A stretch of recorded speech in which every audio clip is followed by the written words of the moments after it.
Ouais, puis après, il y a, je viens de voir un commentaire qui est passé sur, faut arriver au bon moment et avoir de la chance. Après, c'est sûr, dans une certaine manière, mais ça, il faut se préparer aussi à l'entendre. Mais, il faut savoir aussi je vais y arriver, hein, à la faire venir la chance, en fait. Parce que c'est sûr que, si tu arrives comme ça, en plein milieu du bull run, pas préparé, qu'est-ce que j'achète? Et tu arrives à faire beaucoup d'argent, bah, c'est sûr, tu peux avoir un coup de chance. Mais, le fait d'acheter, dans des bonnes périodes d'accumulation, de garder ses coins, d'être patient et de revendre par palier, en phase de bull market. Alors certes, il y a une partie analyse des fondamentaux qui peuvent se révéler, être plus ou moins justes, mais dans tous les cas, moi, c'est pas vraiment ce que j'appelle de la chance, tu vois? Alors certes, tu as peut-être eu, des gains plus importants que ce que tu aurais pu imaginer, mais dans tous les cas, tu as quand même fait le travail pour être là, au bon moment d'acheter, c'est-à-dire les 8, 9 mois. Et on parle pas, encore une fois, c'est pas, quelques jours, quelques heures où il fallait être là. Heu, Prenez pas ce qu'a présenté Thibaut où c'est absolument sur 10 jours que ça se passe. Non, ça se passe sur plusieurs mois, voire, 1 année Plusieurs années. où, heu, où c'est le bon moment d'acheter, grosso modo, hein. On est sur un range de consolidation, il se passe rien, ça fait comme ça, ça fait comme ça, ça fait comme ça et on a 8, 9 mois pour se préparer. Acheter des actifs avec des fondamentaux solides, se renseigner, comprendre pourquoi c'est intéressant, dans quel, on parle de thèse d'investissement, hein, Mmh. quel est le pronostic? Qu'est-ce que ma thèse d'investissement, c'est qu'est-ce que j'attends de cet investissement? Qu'est-ce qui peut se passer? Dans quel, narratif et schéma narratif il s'inscrit? Est-ce que c'est plutôt RWA? Est-ce qu'il y a des institutionnels qui peuvent rentrer dessus? Et voilà, comprendre dans quoi on investit, pourquoi on le fait et se positionner quand personne n'est là. Et donc, du coup, profiter de la hausse. Mais si on arrive à faire des gains de cette manière-là, alors on peut avoir plus ou moins de chance parce que c'est quand même rien de sûr à 100%.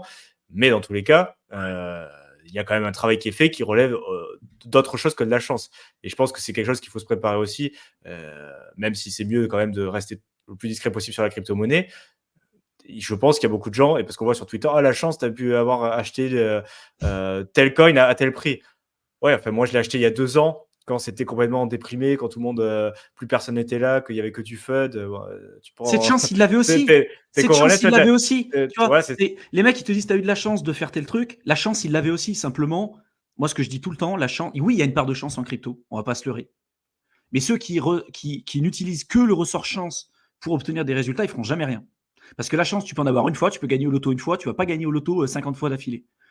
Donc c'est pour ça que les compétences transversales, c'est super important. Et surtout, moi je dis tout le temps que la chance, c'est le lien entre la préparation et l'opportunité. Si des opportunités, il y en a tout le temps, tu n'es pas préparé quand elles arrivent, tu ne seras pas les prendre. Et à l'inverse, si tu es préparé, mais que tu n'as pas les connaissances pour suivre et voir les opportunités, tu ne les prendras jamais. Et en fait, c'est pour ça que tu as beaucoup de gens qui se disent dans l'investissement ou en bourse et tout, je ne sais pas comment ils font, ces gens-là, pour gagner de l'argent, forcément, ils ont eu de la chance ou machin. En fait, tu te rends compte comment eux, ils investissent. Les mecs, ils ont zéro compétence, ils ont zéro connaissance. Ils font du stock picking, ils font tout ce qu'il ne faut pas. Ils font du market timing, ils font du stock picking et tout. Tu vois, en crypto, c'est un marché qui est différent. Mais si aujourd'hui, vous voulez saisir des opportunités et augmenter vos chances et vos probabilités d'obtenir des résultats qui sont intéressants, il faut que vous soyez prêt et il faut que vous soyez capable de trouver ces opportunités. Si vous mettez votre chance de trouver des opportunités, vous remettez votre chance de trouver des opportunités auprès de certaines personnes, des youtubeurs, des influenceurs ou ce que vous voulez, qui ont une incentive à vous dire de la merde aussi, à vous dire n'importe quoi pour les vues, pour tout ce qui s'ensuit et d'être payé aussi pour vous dire n'importe quoi, vous pouvez vous retrouver dans des positions très compliquées. Et c'est pour ça que nous, notre adage avec Théo, Mickaël et tous ceux que vous avez l'habitude de voir sur la chaîne, c'est de vous dire de ne faire confiance à personne. Même pas à nous. Même pas à nous. Tu vois, et combien de personnes sur YouTube disent ça? Personne. On vous dit que nous, on est faillible, on peut se tromper, on a des biais cognitifs comme tout le monde, on n'a pas la science infuse, on a fait des erreurs, on continuera sans doute d'en faire. Et c'est sûr que c'est pas vendeur, ça.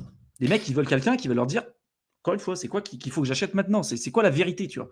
Il n'y en a pas de vérité. mais c'est surtout quand qu'on retombe sur les biais cognitifs qui sont le fil rouge un petit peu de cette émission. Mais c'est vraiment ça, les gens, ils veulent, gagner de l'argent rapidement et facilement et sans trop s'emmerder. Donc du coup, qu'est-ce qu'on regarde? On va pas regarder des contenus où on nous dit: «C'est compliqué, c'est long, il faut prendre le temps, ça peut être difficile par moment, mais si tu restes là, si tu t'accroches, tu vas y arriver». On est non, ça c'est pas un discours qui colle avec ce qu'on veut. Donc ce qu'on veut Et c'est pour ça aussi que les scams, malheureusement, fonctionnent super bien, Ah parce qu'on ouais. a des personnes très sûres d'elles qui arrivent en disant: «Vous inquiétez pas, c'est sûr, on a les meilleurs trucs, on a les meilleurs machins, on est sûr de faire un fois 100».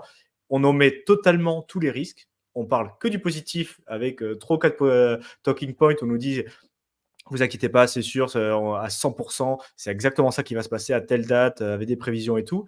Et donc forcément, pour quelqu'un dont les objectifs, c'est de faire de l'argent facilement, sans trop s'emmerder et rapidement, il va être tendance à être attiré par ce type de contenu, ce type de choses, parce que ça lui paraît facile, Mmh. parce qu'il y a de la conviction, parce que comme ça dédouane un petit peu.